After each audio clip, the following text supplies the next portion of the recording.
Hello, everyone. Welcome back to McGee's Bar. Day, what the fuck ever of quarantine. I know a lot of you are kind of missing, the bar atmosphere and,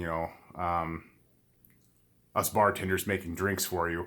So I figured I'd do a little tutorial today about making a martini. So for those of you stuck at home, it would be the Quarantini.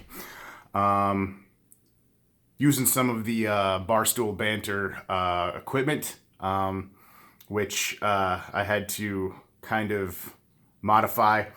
The phone I'm using is currently lashed to the stand with some hair ties because one of the little grippy pads came undone. And this little thingy right here that I was supposed to use to start the recording seems to only be useful in taking pictures of my giant face. So, anyway, if you like our content, please consider donating to our Patreon page. And with that, let me hop behind the bar real quick, and let's get you that Quarantini made.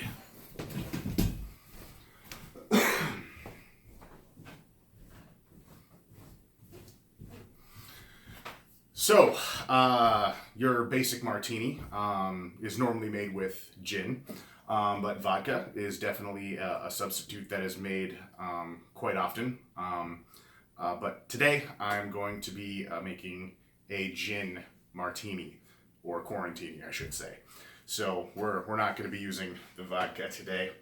I also have a few things around here that are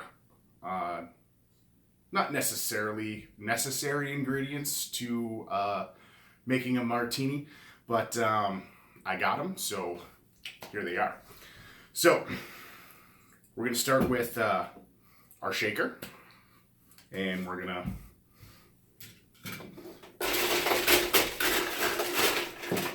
put a healthy scoop of ice in there, and all of it really starts with the gin. Now, ordinarily, using a martini glass or something of that nature, I would, chill it just to make sure that, all the flavors and everything blends quite well. And I don't have any fresh citrus, so I do have some lemon and lime concentrate, which I'm also not going to use today because I prefer the fresh stuff. So, to start off with,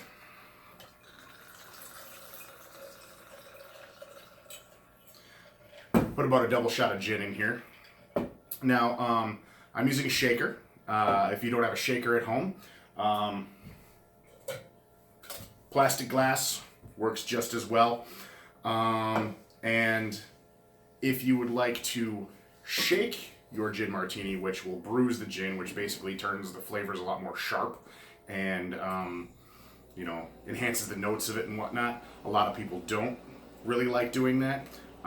Me personally, I'm not one who does like that, so I am going to stir it. I do have a cocktail stirrer right here. Now, if you don't have one of them, hey, spoon works just as good. So there you go with that.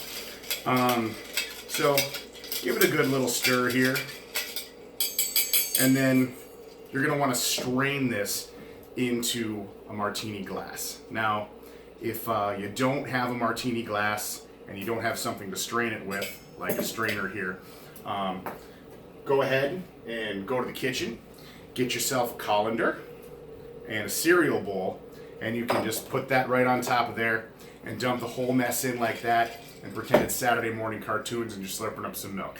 Okay? Pro tip. Now,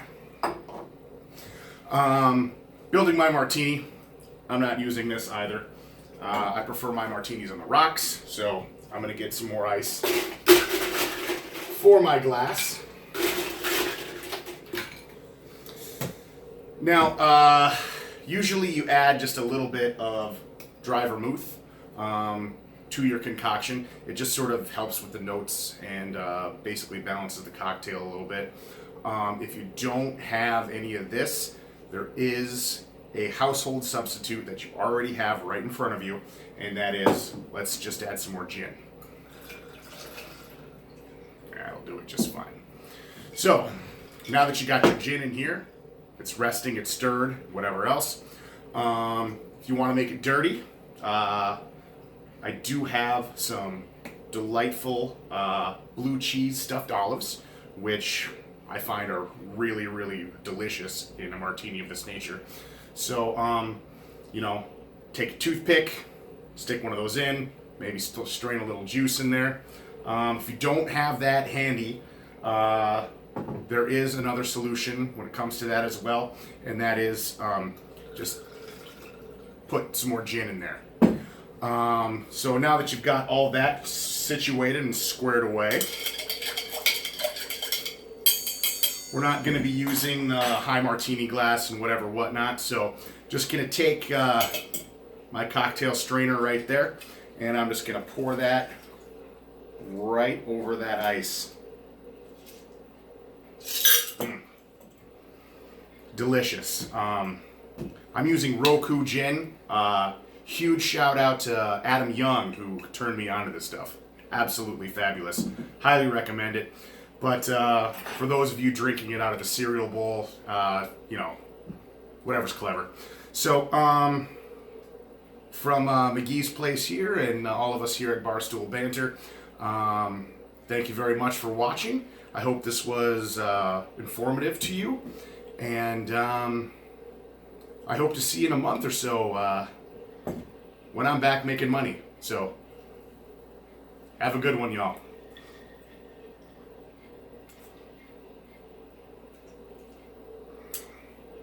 Absolutely perfect.